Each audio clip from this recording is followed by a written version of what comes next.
திடீர்னு வீட்டுக்கு விருந்தாளி வந்துட்டா கொடுக்கறதுக்கு டக்குன்னு செய்கிற மாதிரி ஒரு பலகாரம் பார்க்கலாம். இதுக்கு ரவையும் வெல்லமும் மட்டும் இருந்தால் போதும், நல்லா புசு புசுன்னு செஞ்சிடலாம். அதுக்கு 2 கப் ரவை எடுத்திருக்கேன். கூடவே 2 கப் தண்ணி சேர்த்துட்டு மூழ்கிற அளவுக்கு நல்லா மிக்ஸ் பண்ணி மூடி போட்டு ஒரு 10 நிமிஷம் தனியாக வச்சுருங்க.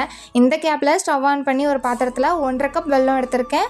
2 கப் ரவைக்கு 1.5 கப் வெல்லம் சரியாக இருக்கும். கூடவே 1/4 கப்புக்கும் கம்மியாக தண்ணி சேர்த்துட்டு நல்லா மிக்ஸ் பண்ணி வெல்லம் கரைஞ்சோன்னே தனியாக எடுத்து வச்சிடலாம்.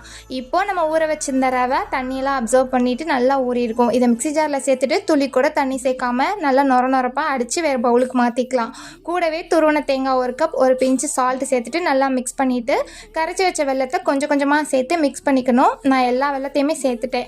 மாவு இந்த அளவுக்கு தண்ணியாக இருக்கணும்.